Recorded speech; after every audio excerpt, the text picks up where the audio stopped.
Good evening, everybody.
Hello, Angela.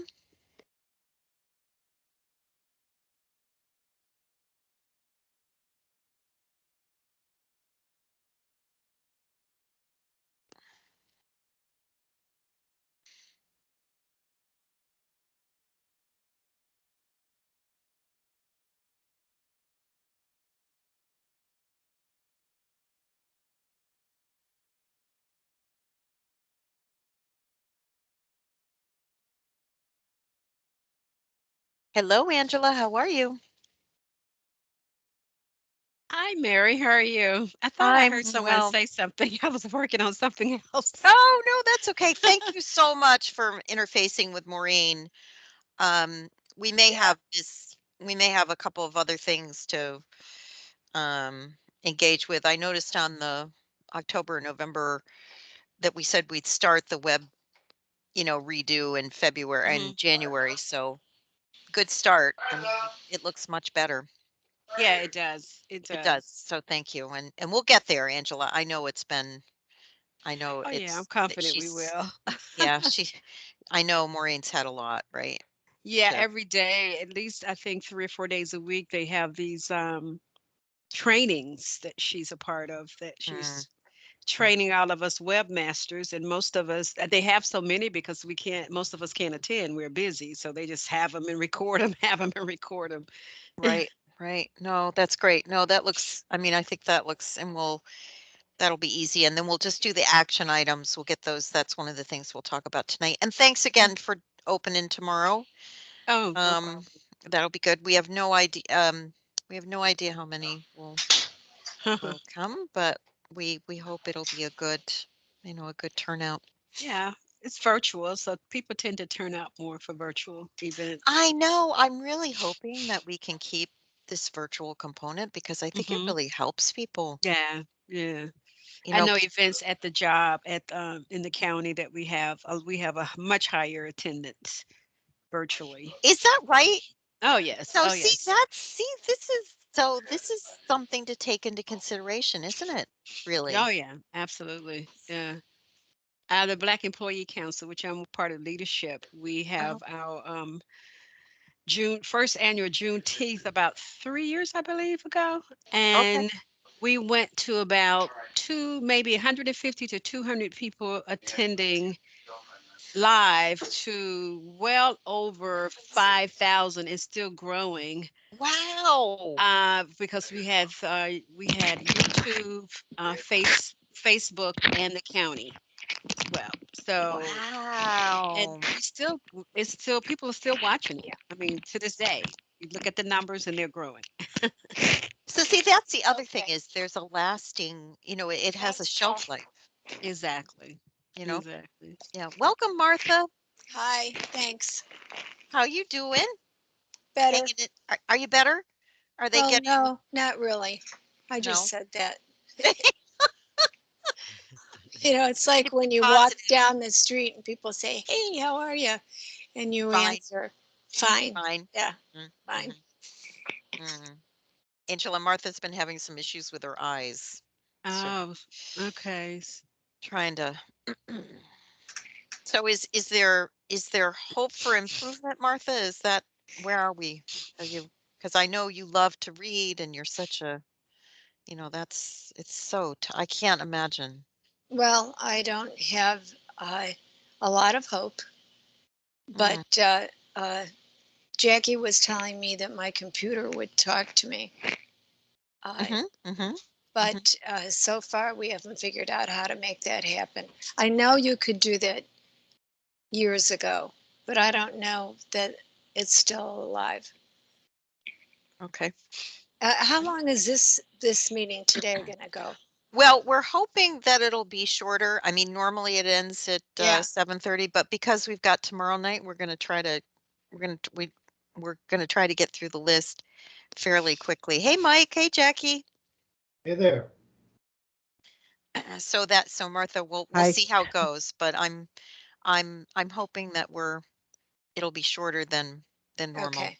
Okay. Just Great. because tomorrow will be a full, it's going to be a full 90 probably. So we 2 nights in a row is, it's a lot. So Mhm. we tried to do a light agenda tonight.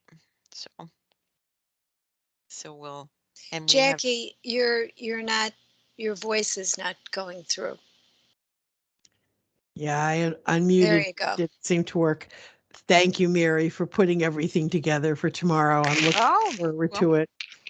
well it should be well no it was a group effort but I certainly hope we get a good I'd love for us to get a good crowd for our first, and Mike, as I mentioned to you, the guy you identified is, and I also have there's a connect, a woman who's a behavioralist at George Mason University, a faculty member who's done some really interesting work in privacy. So there are a couple of others that, Yeah, I depending on have how some this goes. suggestions that came from some of our folks also.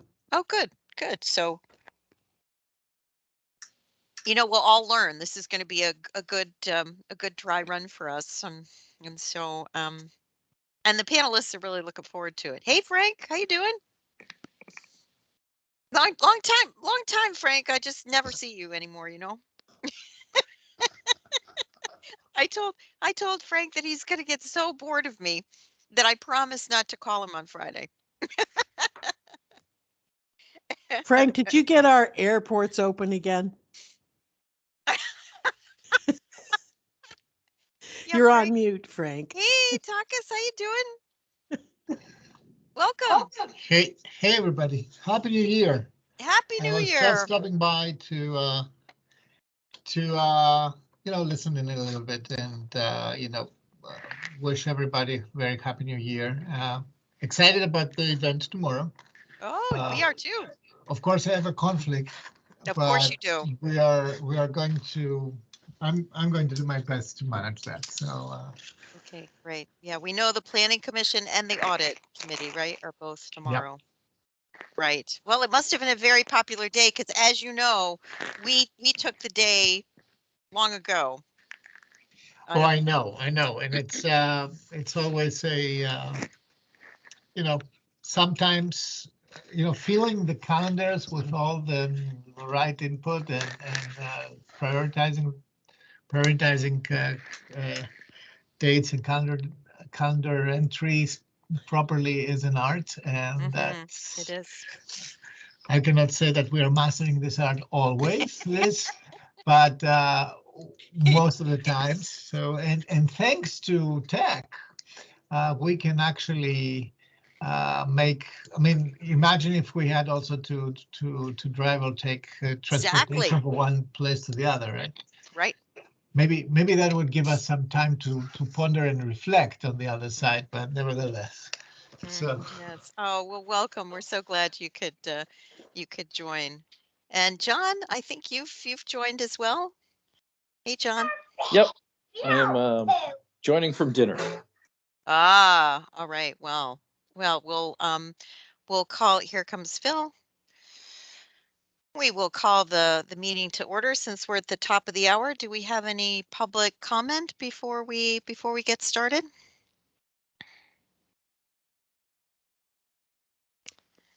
No public comment. And we wanted to go over the event tomorrow. We just wanted to get us run through just an overview of what will happen.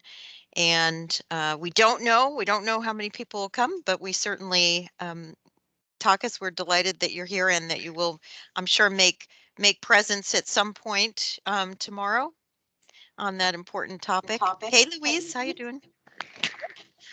And so we'll start at 6. The panelists will come on about 5:45 so we can do sound check, and some of them have presentations, so we just want to check and make sure that they're ready.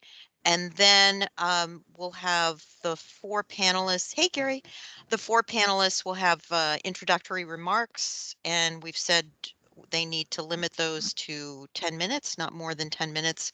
We will intervene if indeed they get carried away and go beyond. And then there are questions that we've sent to them and to prepare them for some of them, and then there'll be questions from the chat from the public. And the Mike Cornfield has agreed to look at the chat and ask questions, because we'll keep people will be muted, and so Mike will be the conduit to identify what's in the chat and be able to look at that and then ask questions. So basically it'll be half presentation, half questions. And as I was saying earlier before the meeting started, this really, since this is our first one, this is really, we'll learn a lot, right? I mean, this is in our co-sponsoring with the Emergency Preparedness Advisory Commission. We'll both commissions will learn a lot about, what worked, what didn't work, and how we move forward. And one of the other things that we had mentioned is the, obviously we'll save the chat, and Angela, thank you, Angela, for doing double duty and coming 2 days in a row. That will also record it. And so as Talk has mentioned, there is a planning commission meeting and an audit meeting as well. And so all of the board members we've contacted will be in those various meetings, would love a recording. So they want to listen to the recording. And it is on the county calendar. It's in Arlington now. Send it out to all the commission members, commission chairs who've come back, and of course the Civic Federation as well. So we'll see what the what interest the public has and what questions the public has for the panelists. And we have interacted with the panelists. They're looking forward to it. We have some I think some real interesting perspectives, and our goal, as you know, is really to educate and frame this debate about where kind of is the balance between privacy and convenience, and specifically what do Arlington residents really want, right? Because I think it's contextual. I think every municipality probably will come up with a little bit different approach, which is why I'm glad we have Yo from Boston to talk a little bit about how they've one of the things he's going to talk about is how they have engaged their citizenry in terms of being part of the dialogue, which I think we'll find really interesting. And as we mentioned, this isn't the last one we'll do, it is the first one we've done, but we certainly hope that there'll be more dialogue. And we're even looking at doing a survey. And Mike Cornfield is, as you know, volunteered to spearhead that, a survey to the residencies, because some of you have noted, you know, we want to kind of do a broader swath in terms of getting as many residents involved as possible, giving us feedback about what that, you know, what that balance is. So I hope all of you will be able to come and engage in terms of, you know, if you have questions, put them in the chat. And I'm really looking forward to hearing these different perspectives. I think it'll be interesting for all of us. Do you all have any questions about the program for tomorrow? And you have the invite? Just wanted to check and make sure you have the invite.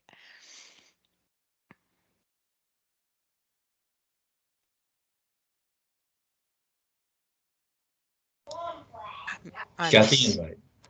Okay, thanks, John. All right. Any other? Next time I suggest a pre-registration, and that way you will know who's planning to come. It just gives you a little bit of a heads up. Right, because next time what we'll do is we'll actually do a webinar, Jackie, and that'll be we'll be able to do that. So we'll have a sense. So that is one of the things that we'll alter for next time. So yeah, good idea. All right. So, oh, Mike, yeah, question? Mary, I think it's been about a year since we were visited by a member of the county staff who came to speak to us about her assignment drafting a privacy policy. And I know this sounds very elementary. In the context of what we're doing tomorrow and any future days, is the county intending to publish a comprehensive countywide policy about privacy? And if so, who has been assigned that task? Yeah, I think, you know, we sent out the link that the county is kind of collecting the policies that to deal with specific portions of data. Takas, if you would like to comment from your perspective about what the board's expectation is about kind of an overarching policy, I'll hand it to you. Mary, this is I mean, in the last year or before that, we had several questions about, you know, when projects come before us, also in the context of the entire response to COVID, etc., because, you know, we automatized a lot of county processes, we collect a lot more data.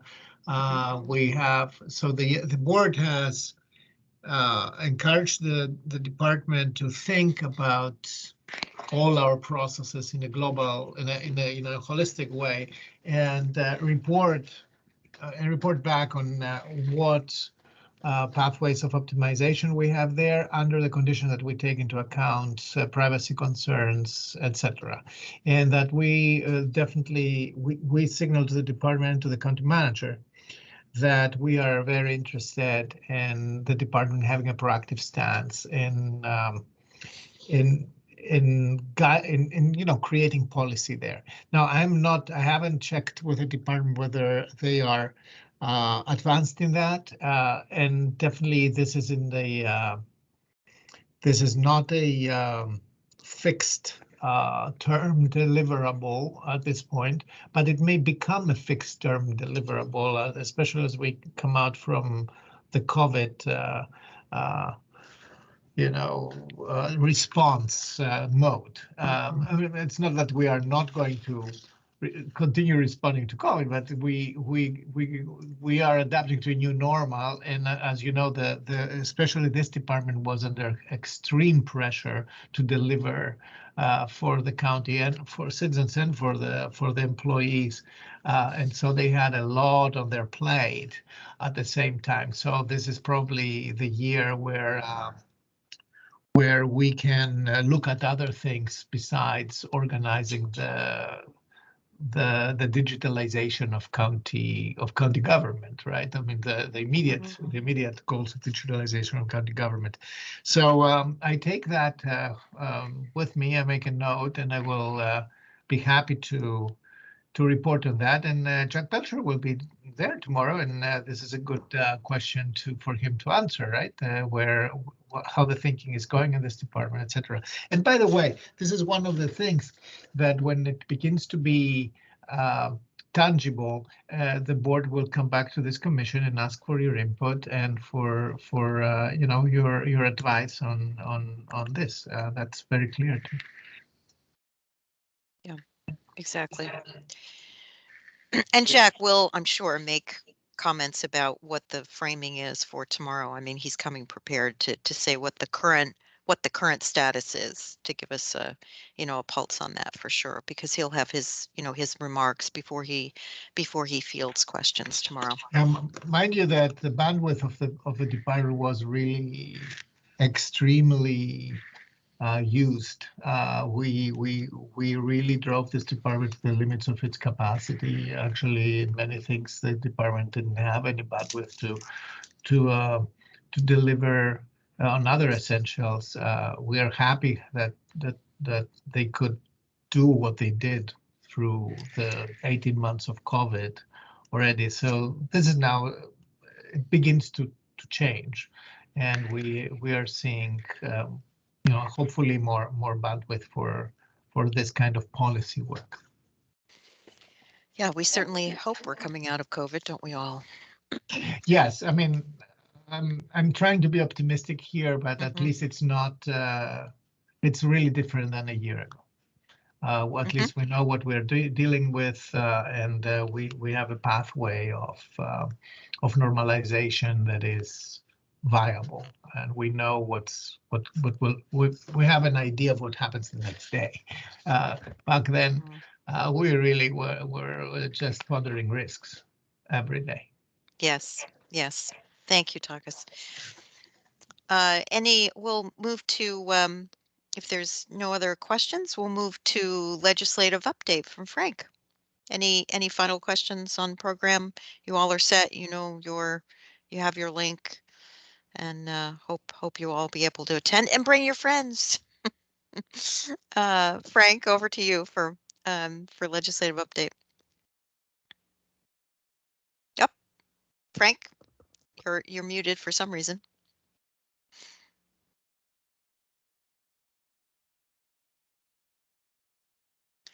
Technology, we love it.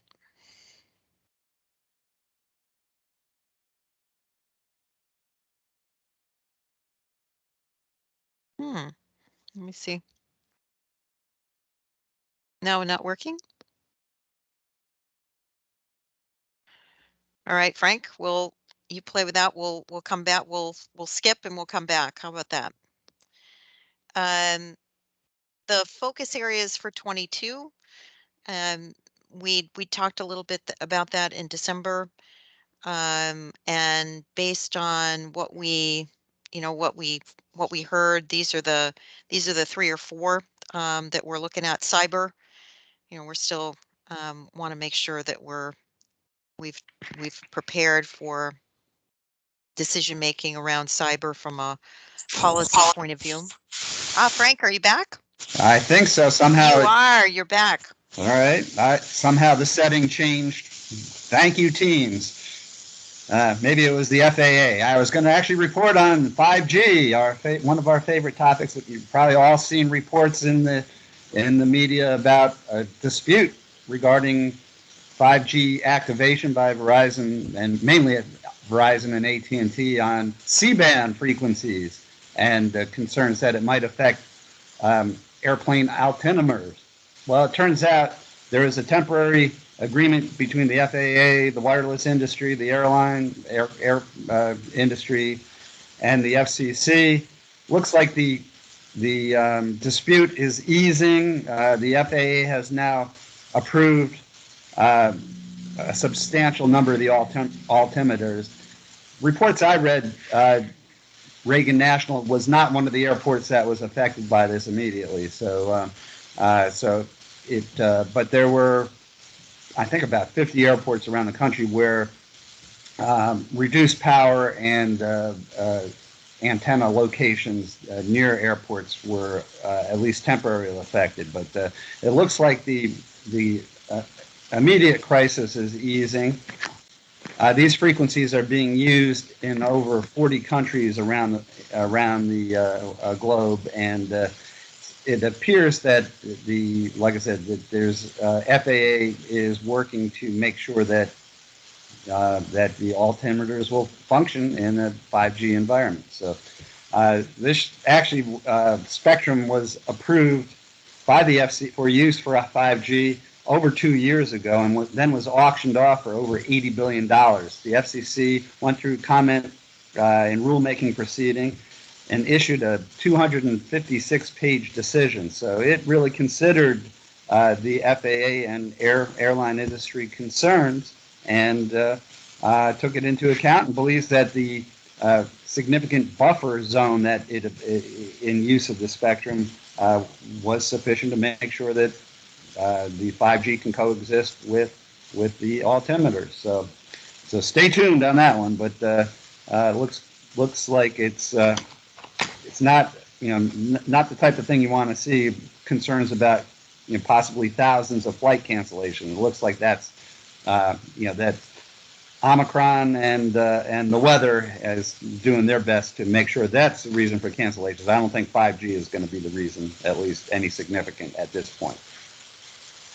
On another matter, this is a follow-on to the emergency broadcast benefit, which was on the early parts of the pandemic. Now the FCC has launched the Affordable Connectivity Program, ACP, which is $14 billion successor program to the Emergency Broadband Benefit, EBB program. Eligible households can receive up to $30 a month discount towards broadband internet service. Eligible households can also receive a one-time discount of up to $100 to purchase laptop, desktop, or other tablet device. A household is eligible for ACP if a member of the household meets at least one of the following criteria: income at or below 200% of the federal poverty guideline, participation in certain assistance programs such as SNAP, Medicaid, SSI, WIC, federal public housing assistance, or the Lifeline phone program, tribal specific programs, participation in school lunch or breakfast programs,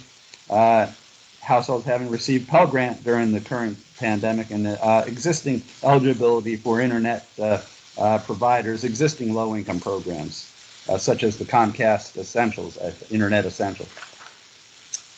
So anyway, so it looks like the continuing efforts to bridge the digital divide continue. Leichtman research has found that 87% of U.S. homes have internet service, up from 69% in 2006. High-speed broadband accounts for 98% of the households of that 87%, up from 42% in 2006. T-Mobile has reported that it has surpassed its year-end goal of reaching 500,000 fixed wireless access broadband subscribers, with plans to increase that to 7 to 8 million subscribers within 5 years. Verizon, which is making FWA, fixed wireless access, a real big part of its business plan going forward, has added 55,000 FWA subscribers by the end of the third quarter of 2021 for a total of 150,000 subs. So it's growing rapidly as well with that offering. Verizon expects to pass 15 million homes with FWA at the start of 2022 in 65 cities. And T-Mobile has cut its home internet price by $10 a month, and Verizon has a promotion to pay up to $500 in early termination fees to customers that switch to its FWA service. Some unlimited Verizon smartphone data plans are eligible for a 50% reduction in price for FWA service. For example, a single line Verizon 5G Do More unlimited smartphone customer paying $80 a month can add 5G home unlimited FWA service for just $25 a month. At its January open meeting, which is scheduled for tomorrow, the FCC will be considering a notice of proposed rulemaking to require broadband internet access service providers to display at point of sale labels to disclose information regarding prices, introductory rates, data allowances, broadband speeds, and management practices, among other things. It's being likened to nutrition labels on food. So, give full disclosure will hopefully make smarter consumers of our wireless and internet service providers. Alan Davidson, who I reported had been nominated, has been confirmed by the Senate to head up the National Telecommunications and Information Administration, NTIA, which is part of the Commerce Department, which will oversee $48 billion in broadband subsidies, mainly to the state. A report by highspeedinternet.com ranked Washington, D.C. as the metropolitan area with the fastest internet speed in the country at 129.1 megabits per second. So we're hopping along there. Robocalls declined, declined by 18% in December 2021 when compared to November, and by 20% year over year, according to Transaction Network Services. FCC Chairwoman Jessica Rosenworcel has circulated a proposal to promote competition and increased choice for broadband services for people living and working in multi-tenant environments. If adopted, the FCC would prohibit providers from entering into graduated revenue sharing agreements or exclusive revenue sharing agreements with a building owner. It would require providers to disclose to tenants in plain language the existence of exclusive marketing arrangements that they may have with building owners. And it would end a practice that circumvents the FCC's inside wiring rules by clarifying that existing FCC rules prohibit sale and leaseback arrangements that effectively block access to alternative providers. The infrastructure legislation that was been signed into law includes $500 million for smart city grants, which can be used for a variety of projects such as smart grid, autonomous vehicles, and connected vehicles. So there are a lot of opportunities out there. So that's my report for this month. Any questions for Frank?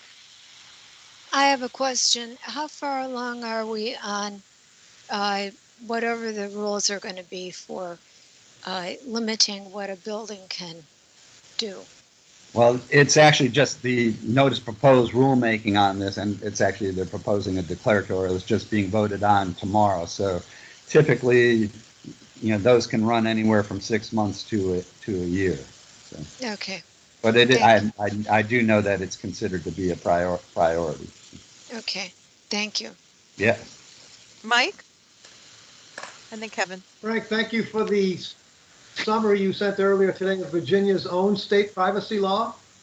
It sort of raises two questions in my mind. One is, as we think about municipal policy, that piece of legislation and its implementation is clearly relevant. I mean, it's going to set the constraints under which a county within Virginia can participate in such policymaking. So I think it's really important that we spend some more time with that, and I'm grateful that you sent the summary. The other part, and I'm not a lawyer, the other part, it seems that on the one hand, it's good news to have such a privacy state law. On the other hand, it seems to remove the right from individual citizens to pursue remedies in civil court and to require them to funnel their concerns through the state attorney general's office. And did I read that correctly? I think that is right, but I have not drilled down fully on it myself yet at this point. I think there probably will be a period where sort of implementing rules and regulations will be taking place. I think it doesn't actually kick in until the main parts of the law until January 1, 2023. So 2023. So it's going to be, I'm sure, very much in the news as businesses also adjust to make sure that they're in compliance going forward. Thanks. All right, Kevin? Hi, everyone. Kevin Broadhurst from Comcast. Frank had mentioned the transition from the emergency broadband benefit to the Affordable Connectivity Program. So just wanted to remind the panel here that we are active participants in that, and we are promoting that to our customers and non-customers alike too. So that $30 a month credit or rebate you get from the federal government, if it's applied to an Internet Essentials customer, they'd be getting internet service at no cost to them. So that'd be free of charge to the customer. For those that want a higher tier of service, that $30 would then be applied to the peer-to-peer tier of service to help them make broadband more affordable. So we are out there actively promoting that to customers and non-customers alike, and talking to community groups and making sure that everybody's aware of that pretty significant benefit. Thanks, Kevin. Thanks. I have a question, and Takis, maybe you can. Frank mentioned the 500 million for smart city grants. Do we have someone on our county team that's looking at positioning Arlington for any of that?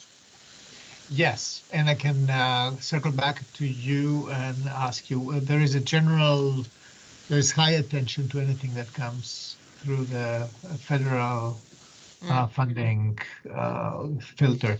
Of course, unfortunately, many of these things have little or only conditioned applicability in Arlington, so that's, yeah, we're looking into that. But I'm very happy to just double check for you and Okay. let you know. Great, because obviously that has implications of balance, right, for Arlington residents as we look at smart city options, right? Yes, it has, and and as far as I remember, I'm trying to remember now, and I will be happy to, use the sophisticated artificial intelligence supported search functions on my computer to find there was a briefing at some point on this, and it was eerily, I was thinking of that as the concept was striking me as interesting yet not novel, and having a lot of, there are a lot of privacy issues, focusing privacy, but also other operational issues. I mean, having a heuristic ability to predict where you have parking space available and things like that. So, and how do you sense that, and how do you, who manages that, and how, etc. So this is, we had this conversation, and it was an ongoing discussion. It was just an informational item at some point. I will find it. I will circle back to you on this. Great, thank you. Thank you very much. And there's the I'm not getting any revenue. Oh, Jackie. Okay, go ahead. Yeah, I just wanted to mention that the smart grid part of that grant, if I heard it right, is also one that we should be very interested in, because that has the capability of reducing power outages for people. And Arlington has a significant, I think, since I'm certainly part of that group, significant number of power outages, some that even last extended time. And that one of the main purposes of the smart grid is to be able to move your power sources around so that you can continue power even if one portion of the grid is impacted, rather than taking it all down. And I think that's something where, with all of the other things we're doing with technology, having continuity of power access is important for every single one of them. Jackie, just to intervene for a second here, you're absolutely right. We are quite concerned about that. Not so much because we consider Arlington to be very vulnerable in terms of, energy assurance, etc., but because our demands have grown to be very sensitive to the absence of such assurance. So it is today really very counterproductive in Arlington, and we cannot even advertise for certain companies to come here unless we show that we are, really top of the line, top of the nation in terms of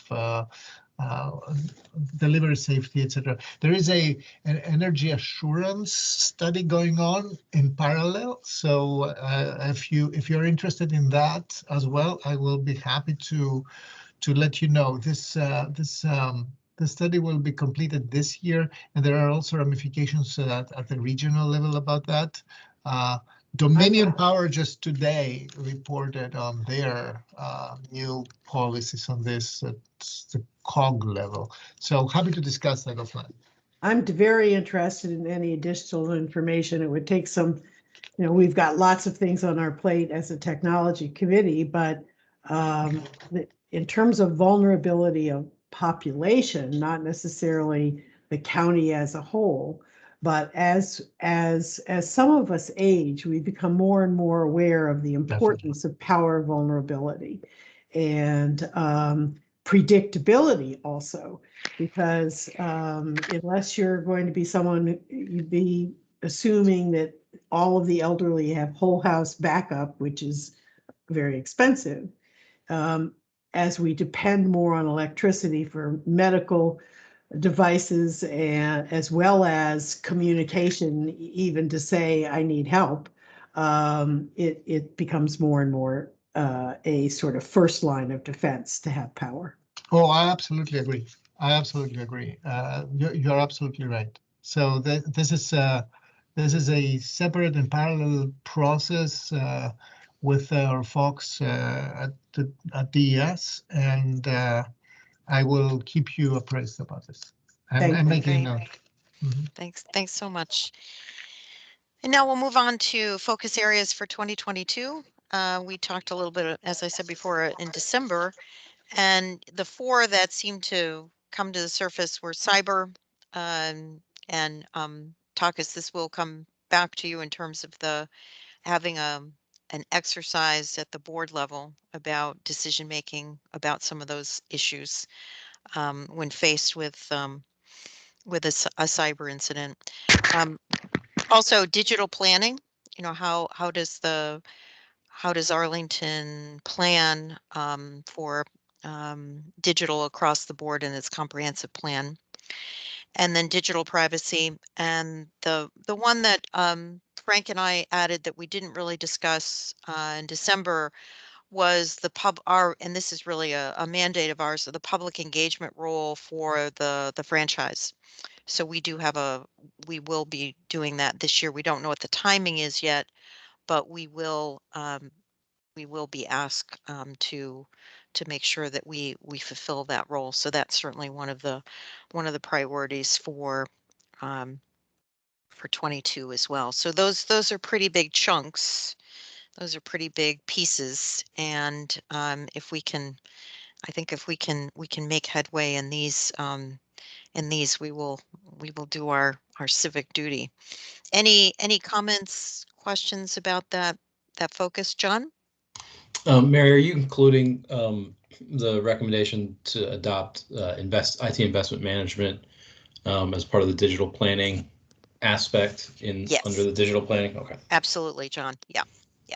So we'll put that underneath those, so that and we will be meeting with Takis next week. So we have our perspective about the and we are here to advise the board. So we have an alignment discussion scheduled next week, Frank and I, to say, okay, what's on your list in terms of, and then looking at how we can best advise. So we will be timely, because we're approaching budget decision time, and this is where these things typically are reviewed and prioritized and decided upon. So this is always, I mean, money is a good proxy for priorities, right? Yeah, absolutely. Jackie. Yes, in that last context, Mary, one of the two of the organizations I'd like to see that we think about how to get a presentation from them, because we've spent less time, I think, there than other areas, would be from management, business management on contract management, particularly related to IT, but also the auditor, maybe together, but the auditor on the audit that has been done on IT contracts and contracts management. There were quite a few things that were identified by that audit as requiring work by the Office of Budget and Management. And so that's something that I'd like to make sure we pursue getting better briefed on. From a policy point of view, not an operational one, from a policy point of view? Yes, the policy is the management of our IT contracts, and and the other part is, since a substantial part of our IT work is completed through contracts, if we're, the management of our contract is the management of our work. It's also where a lot of the potential privacy concerns are in the management of IT contractors. So to me, as a part of our digital plan, if we have a very high percentage of it being completed by contractors, then the audit and the requirements for managing those contractors becomes particularly important. And we do have an audit that indicated that there were some significant gaps. And that is one of the questions I shared with you, and Takas, I'll send you a copy as well. The questions that we gave to the panelists ahead of time, and that is one of the questions. What expectations do we have from our contractors in terms of handling data? What's in the contract? So we've asked that, that question will be one of the items tomorrow. And what's the supervision? That's the other part of it. The oversight. Yeah. Thank you. That's completely inside the things that Jack Melcher will be able to give you very detailed, good answers, I believe. And he has that question. If there is an additional desire to discuss the audits that we did in contract management, I would be happy to muster the resources and to discuss with Dr. Horton to maybe brief you on this separately. Actually, I think this would be a good idea. Great. And on compliance with follow-ups, etc. This is what he did. Okay. Thank you. Phil, thanks for waiting. Yes, you said something about a fourth area of focus. Could you elaborate on that, please? Right. This is the one. It's in terms of what we'll do in 22, Phil. This one is the public engagement, our role with the franchise, because the franchise agreements are being looked at again. We don't know what the schedule is yet. They're working that out. But at some point this year, we will play a role in that. So I just want to make sure we have that on our radar as one of the items, one of the actions we'll be engaged in. Okay, thank you. You're welcome. And that does lead us to the topic suggestions for second panel. We had so many responses from organizing this one that we're looking ahead. And as I mentioned to you, Mike Cornfield couldn't be here tonight because there's his dog is he has to put down his dog, so that's a family member of 15 years. So we gave him a bye tonight. But he will look at the survey. Next month we'll be looking at that, and then Mike, you had suggested a privacy expert from New York City as being one of the people we look at for a forum, and then I was talking about the woman from the faculty member from George Mason University who's done a lot of work in privacy. But I think we can talk some about that today, but I think after the forum tomorrow, after we get a reaction from the public, we may have other ideas about where the public really wants more information. But certainly would love to hear any other suggestions for the second panel. Jackie. Yes, the suggestion that we got from actually from the chair of our Legislative Affairs Committee at CivFed is that we need some more representation of sort of ground level, public level concerns or understanding. It's almost like he was suggesting there are lots of people who are experts on hacking in cyber, and having people who are more at that sort of what's happening and how and why is it happening. I don't know who he had in mind. I wrote back and asked him if he had some suggestions. But I also know that we have locally representatives from the FBI's InfraGard, which is a public-private partnership that basically works with companies for early identification and sort of anonymous disclosure of what the latest trends are. And I know they have some people who would be able to talk to us about that more, I guess, more pragmatic, like what is it you should be concerned about, and how do you look for it? At an individual level. At an individual level, but it applies also at the county level. And the person who suggested it, Ron, you may hear from, because this is one of his jobs for the post office, so he's very familiar with it. Okay, all right. And I'm not getting any fees for recommending this book up front. I just think you might be interested. It's called Burn In. If any of you have, it's set in Arlington, and it's a novel about the future of robotics and artificial intelligence. So I'm enjoying reading it. So I thought you all might find it. It's by Singer and Cole. Singer was the guy who wrote Ghost Fleet. And again, I have I have no connection. I'm just reading the book and finding it, one, because it's in Arlington, and two, because it gives us some idea of future tech and how it'll impact us. And I think why it's so important to think about the policies surrounding some of the tech that'll be at our fingertips. And nothing in it that I've read so far is we're not capable of now, really. So those of you who might want to look at some of the sci-fi stuff might enjoy it. Phil?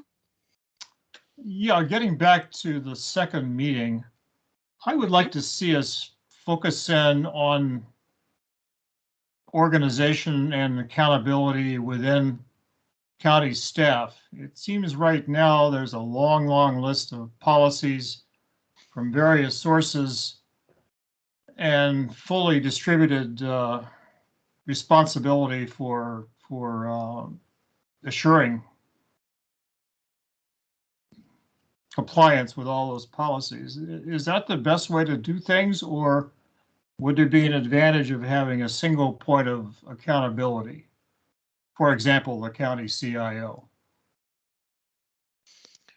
Phil, let me just make sure I know what you're saying then the goal of what you're recommending as a theme for the second forum is looking at all the policies that are out there. What ideally, what would you like to accomplish with the forum? I would like to see us have a rationale for the status quo, which appears to be a fully distributed accountability for personal privacy protection, or consideration of a focused responsibility within county government. So what right you're now, looking I don't have a comfortable feeling that what we have is optimal, to put it mildly.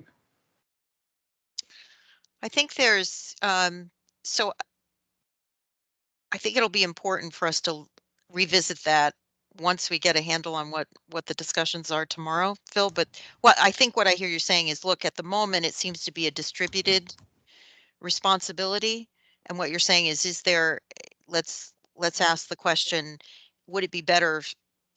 Would the privacy of Arlington residents be served better if it was an integrated focal point with perhaps the CIO? Am I Yes, understanding? Okay, great. All right, John? Yeah, I just have a comment on that. I think there's a lot of different ways to structure an organization for it to be successful, and there's a lot of mechanical operational considerations and constraints that the county government or any organization has to deal with that their stakeholders are probably unaware of.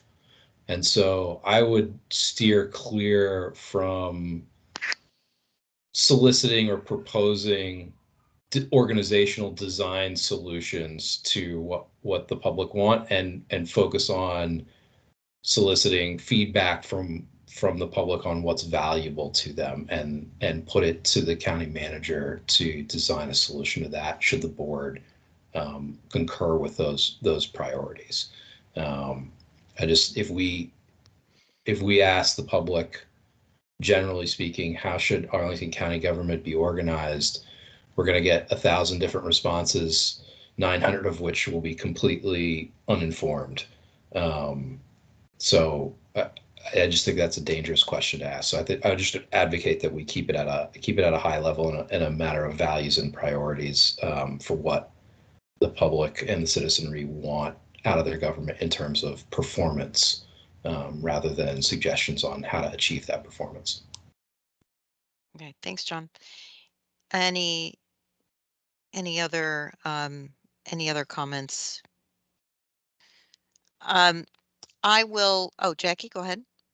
Yeah, I just wanted to say that the point that Phil brought up, I think, is an important point from a policy perspective, not necessarily where you would start with a forum. I think that's partly what I was getting at with my request for some presentations to our commission. And that's where the information, frankly, it was reading the audits that raised these concerns for me. And, you know, when you said Jack would be able to answer it, precisely my concern was that part of his answer was he's not responsible for a lot of these things. They're not under his jurisdiction. And the answer was referred to was OMB, whatever Arlington's version of OMB is, but that the administration of contracts, since all of our IT contracts are thoroughly distributed across all different departments, is really not with Jack's department. It's really with OMB. And so it's really gets at that question that Phil is seeing. And so if you look at that carefully and see which answers Jack couldn't respond to and got referred to OMB, then you can see that's something you might want to pursue, but it's really requires quite a bit of research to understand the dynamics of distributive versus central, and certainly not a public forum topic. I wouldn't think. Thank you. So we'll go with the first getting the briefing, and then see where we are. Yes. See where we not that it isn't a critical issue, but let's see what, from a policy institutional point of view, what we can look at. I sent around the Phil. Go ahead. So let me revise my suggestion then. Rather than getting a lot of public input on this, which doesn't have a lot of background or expertise, how about our commission getting enough information to having a position on this to advise the board on whether we think it's optimal to not have anyone or any department having a sense of full responsibility for personal privacy protection in Arlington County government, or whether there's a better way to do it.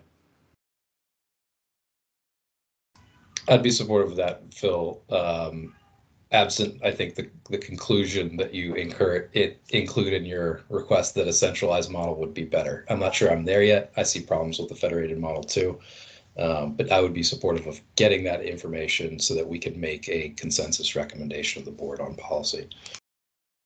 Yeah. So I think the next step is we just get the briefing and get an understanding of where we are currently. Mike? I was just going to say this month gives an example to, I think, the frustration Phil is expressing, and that is, so on January 4th, I listened to Board Member Livy Garvey describe an upcoming compilation of privacy policies to be made available in a week. And then none of us on this call seem to know whether the search that resulted from the Arlington County website constitutes that product or not. And as a citizen looking at the website, on the one hand, it seems good that there are so many things written down that have a relationship to privacy. On the other hand, wading through those organizational unit by organizational unit policies, some of them have to do with restrictions on employees of Arlington and using their internet connection, and some of them have to do with my civil rights, is a big and a diffuse task. And the example that I sent from New York City, which is bigger and more diffuse than we are, of a countywide, comprehensive, in this case, municipal policy, someone has gone through the trouble of circling all of these pieces and making them make sense one to the other and making sure there's no gaps and no conflicts. And I suspect because it's like 40 or 50 pages long in New York City, there was a pretty significant and a pretty legalistic task. But I think the result of that is that citizens in New York City enjoy privacy protections related to their civil rights that we Arlingtonians do not. And so I would say the evidence we were able to kind of gather informally between the comments at the board meeting on January 4th and tonight suggests that this is not easy to navigate, from a transparency and accountability point of view. And so I'm all for making that better. I don't know whether centralization or federation is going to prevail, but having a readable, adjudicatable policy that works for me because I'm an Arlingtonian citizen without having to research the relevant policies in each corner of the county office just seems closer to the goals of accountability and transparency than me having to do it myself. Yep.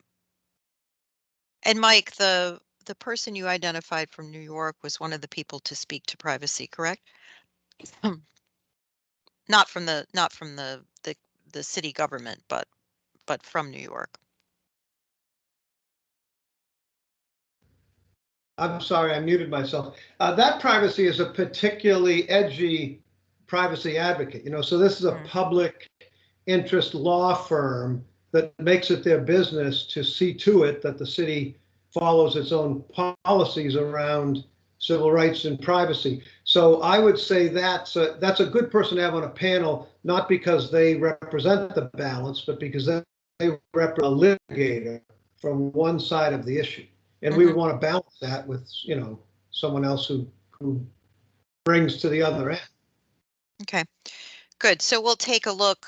I think we're going to know more after tomorrow.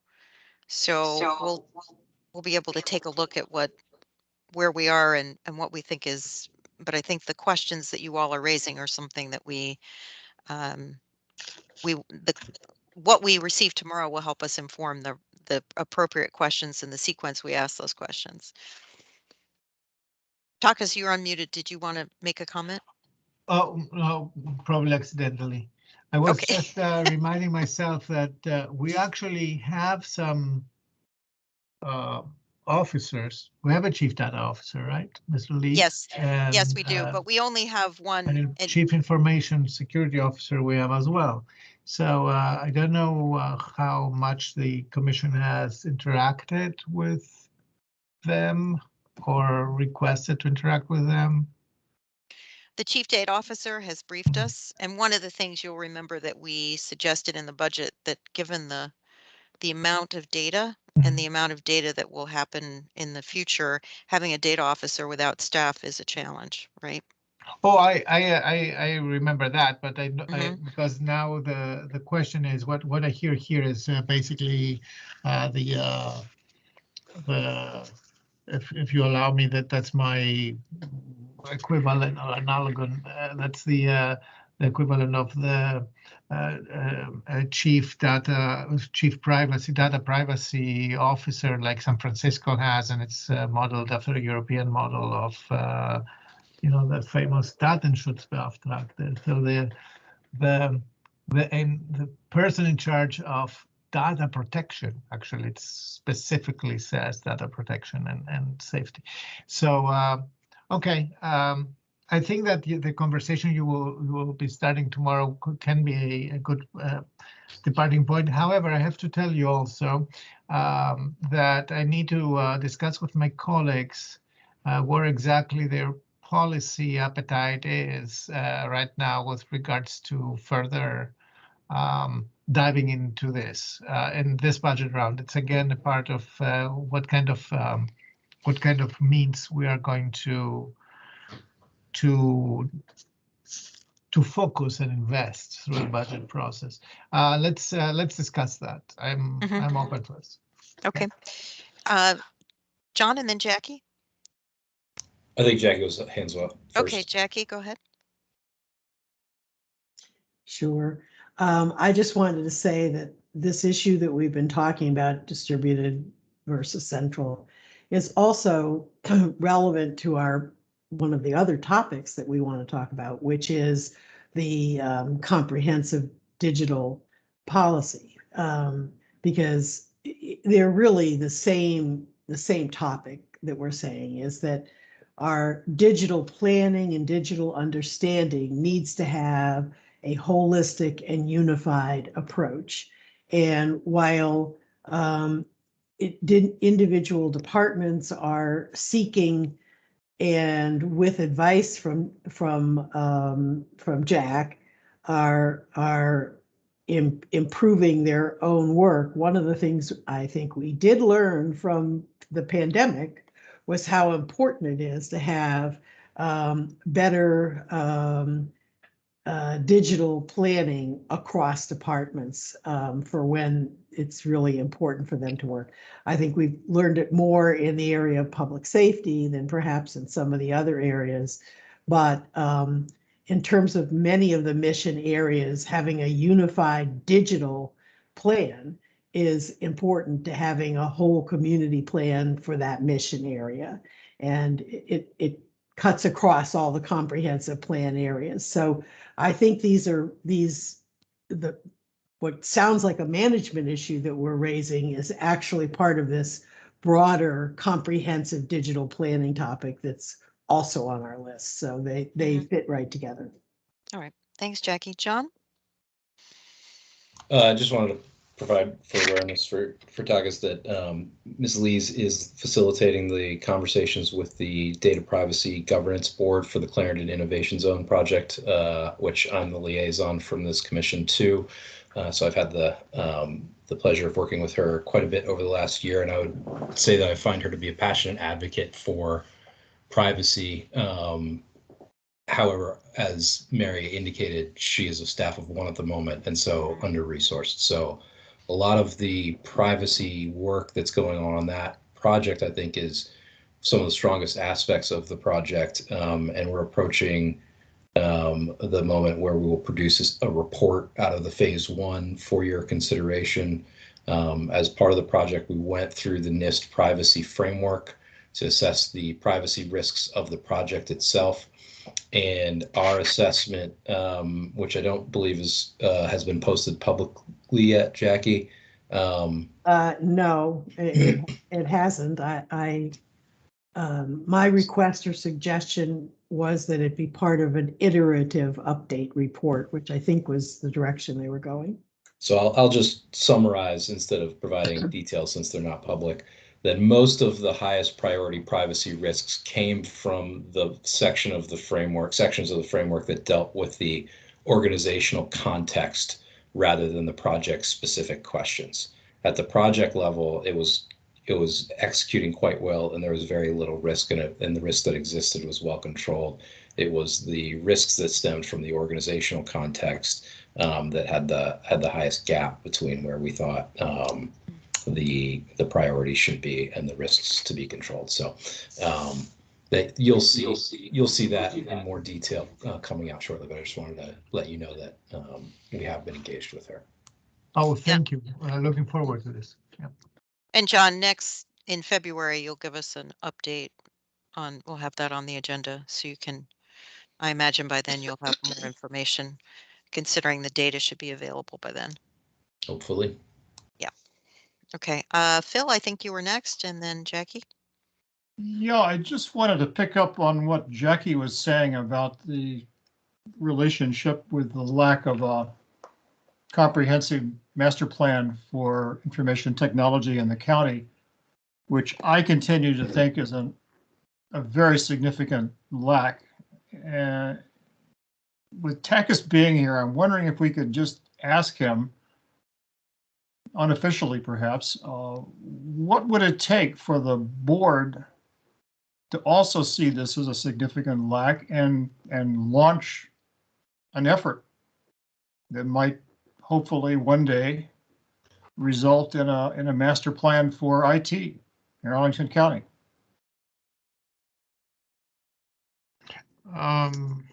Long conversation. We can have them have this offline as well, but I can tell you continuous advocacy for that, and it's better information, etc. I think that it's maturing. It's just not so fast. And remember, not both in the county manager's office, etc. Given the very tough priorities and tough budgets.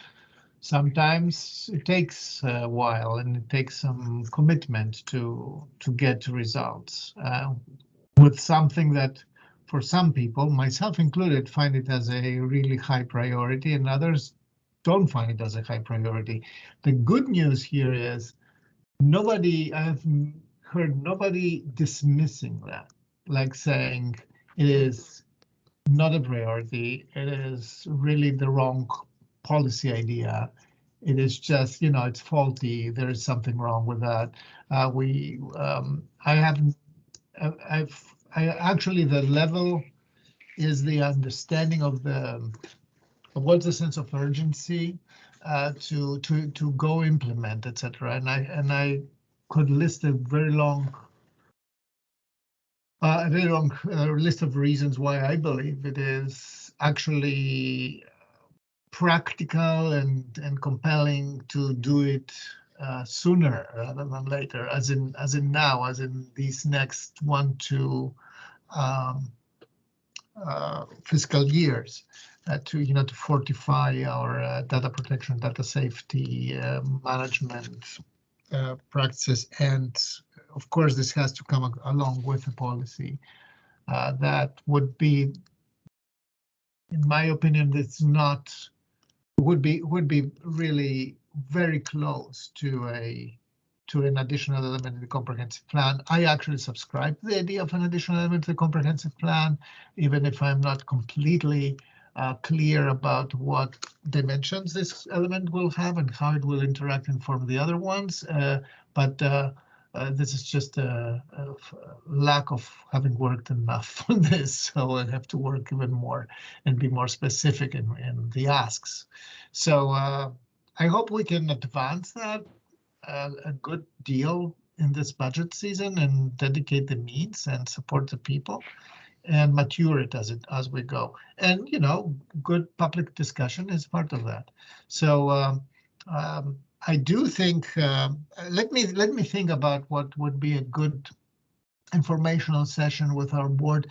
Definitely during budget time, there will be a work session with the department. And I will think how we can accompany that with some feedback from the commission as well. Okay, thank you. I would like to see us get started, even though I'm under no illusion that this could be done quickly. I don't think it would cost that much, but it's not about taking cost. The first step is personally troubling to me. Yeah, it's not only about cost. It's about changing and informing people and changing their workflows and the way they approach certain things. So it's a big ship. It takes a while to turn it. So patience and persistence, and that's what I'm saying. I do that every day. I mean, if I was successful in everything I thought it should happen, I could just close the shop today. I would be done, but it's not. It's not going. It needs some time. And I promise democracy to bring it up at our next meeting. Oh, democracy is is an exercise in patience and persistence. That's right. So, and trying trying to convince people, and actually in the process, you fine tune the argument, you adapt the argument, you learn yourself. So that's a good thing about democracy. Absolutely. And by the Works way, both ways. this does mark a year that you've been our liaison, so we appreciate the support. Well, And learned a lot. and as we look, well, Jackie, I'll get to you in a moment. We're going to look at what letters we've sent to the board, and you have been persuaded by the things we've recommended, and so we appreciate the relationship, Takas. You really have been supportive, and you've not only come to our meeting, but also when we've met with you, listened carefully about what the commission really thinks is important. So we appreciate it. And Jackie. I also will check on what privacy policies Ms. Garvin has announced, and I don't remember the context, but I will find it. Thank you. I will ask her. I mean, Jackie. Yeah, Libby's answer was a response to one of our questions from the Civic Federation about privacy policy at the very first part of the organizational meeting. So that's what she was answering. She was answering a Civic Federation question. Okay, I will ask her what she meant by imminent release of new privacy policies, because I haven't been briefed on this. Okay. Well, it wasn't what I was going to say, but thank you, Takas, for your explanation of how we get to talking about this, broad view of comprehensive digital policy. I really, as one member of the commission, I really appreciated hearing you say that.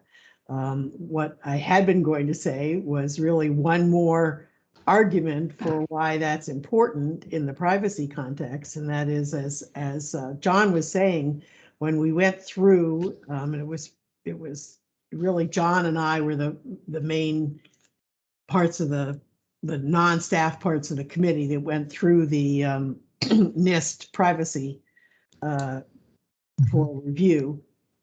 One of the things that comes up fairly consistently as being a problem with security is anytime you're aggregating or integrating data sources.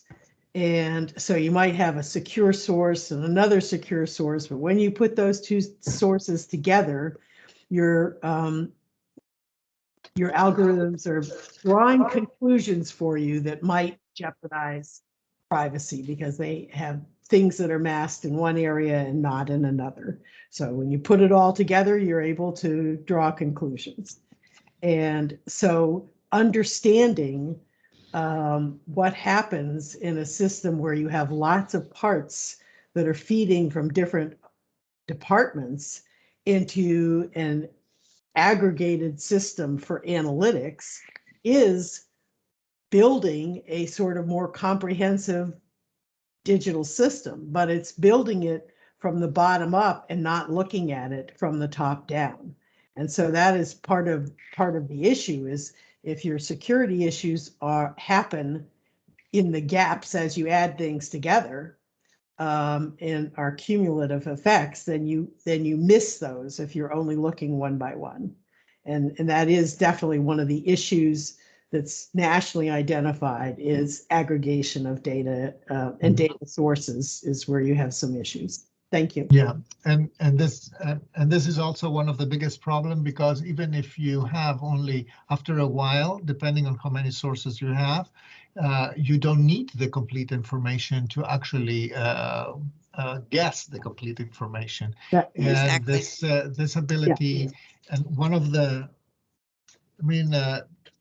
speaking just on this project, one of the things that concerns me the most is our lack of insight or lack of accessibility of the developed code of the developed algorithm. So on the other side, this is supposed to be a public initiative, so it's not a private company that asks us for this. And anyway, I look forward to your report, and I will ask you, and I hope you can explain me things that I don't understand when we come to that discussion. I'm perfectly aware of the fact that even our general idea of e-governance has a lot of combinable data sources, databases that can be, abused, misused, and used to infringe on people's well-being, not only their rights. So, Yeah, so important topic and a journey. So tomorrow we start, and it'll be good to hear from those different perspectives. We have one more item on the agenda was the looking at the minutes, but I wanted to, what was linked to that was tracking in terms of the items that we've sent to the board and where they are and what's happening. So I sent to you all the draft of that. So I wanted to get a sense about, is that what you all were thinking about? Was that what you had imagined? What comments do you have about what what we fondly referred to as the tracker? Any Mike, did you have a comment? Up, you're muted, Mike. There we go. I certainly was the person most often asking for that, so I'm very grateful to see it pulled together. I think the format makes perfect sense to me. What I had envisioned is it would be at the front end of our minutes, as opposed to a standalone document. The fact of the matter is it works either way. The looking at the list makes me feel pretty good about some of the topics we've tried to alert folks to. It makes the comments from the January 4th organizational meeting about having 20th century policies for 21st century technologies seem like that means we should go faster, not slower, because I don't think we're going to catch up if we don't do anything at all. So with that editorial comment, I'd say keeping it as a separate tracking document works fine for me. If we kept track of it over a fixed length of time, say within a 6-month period at the front end of our minutes, it would kind of keep what's before us. And then I'd say the unavoidable question is, how do we feel when we send advice and we never hear anything back? I don't know what the answer to that is, but this at least puts that reality in front of us. So thanks for doing it. I'm assuming you did it. Well, Frank and I together. So it was a group effort. So we just wanted, and I must admit, for those of you who haven't done that, looking at some of the letters we've sent have been good good framing of the debate, which is what I think one of our roles is, right? To raise the question, make recommendations, and as Taka said, persistence and patience are important. And we've revisited topics as you've noted. So we'll do that. Angela will, we'll begin to start that on this January. It's a good beginning of the year. It's a good time to say this is what we're tracking the last 6 months, and then go from there. So we will put that on the minutes, Mike. I just wanted to separate it so that you all could take a look at it and do what you amend. John?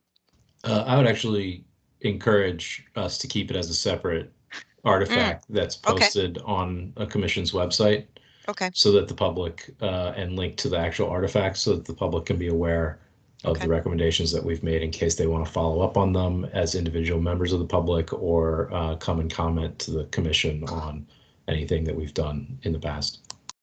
And before we do that, John, that's one of the items, Takas, we had on our list. We wanted to say, make sure that we hadn't missed a response by the board before we put it live.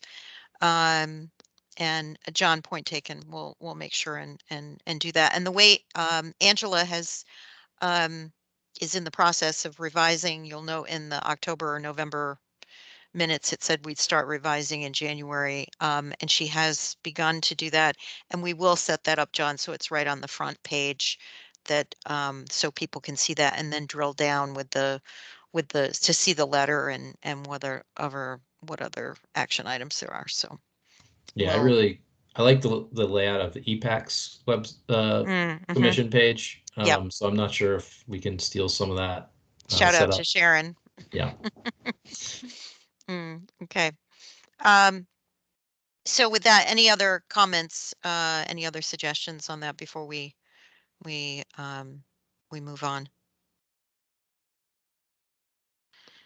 All right, you have both sets of minutes. I will entertain either adopting or amending. Frank? Yes, one correction. I unfortunately was unable to log on from my flight to California for the November meeting, so I should be shown as absent. Absent. Okay. Okay. We need to. I tried, but I know. You did try. I'm Okay. sure I might have been one of those people you read about getting carted off if I was listening to you guys scream at each other and then my screaming back. I really don't do that much screaming. No, you don't. But I did. I was able to get on from the New Jersey Turnpike for the December meeting. So for December, exactly. Yes. Yes. Thank you, Angela. One correction. Great. Thank you, Phil. Any other comments? Yes, I mentioned this at last meeting, and I see nothing was done. And I sent you an email a couple of hours ago, Mary.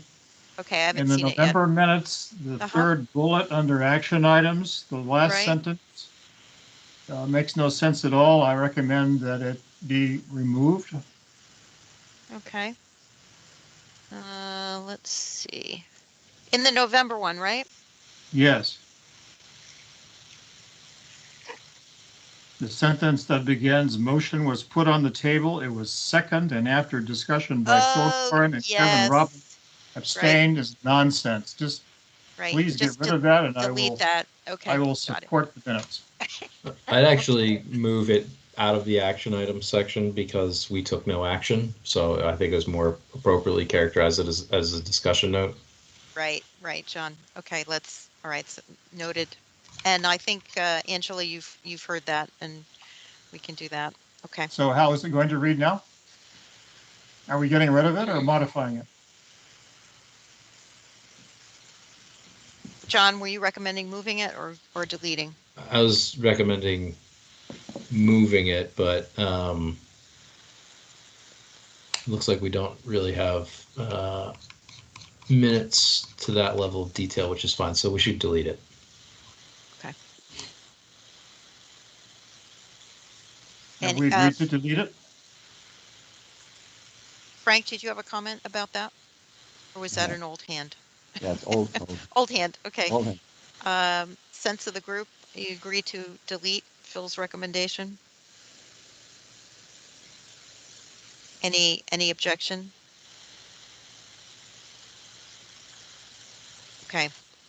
All right. So Angela, you're deleting that. And sorry, Phil, that didn't get picked up. Apologize.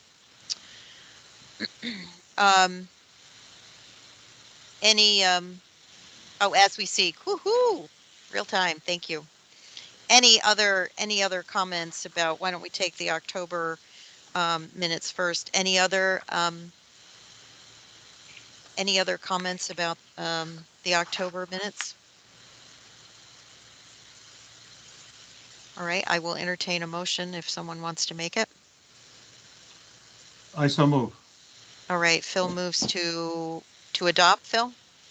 Yes. Okay. Adopt. Phil moves to adopt. Do I hear a second? Second. Frank seconds. All those in favor? Aye. Aye. Any? Thank you. Any against?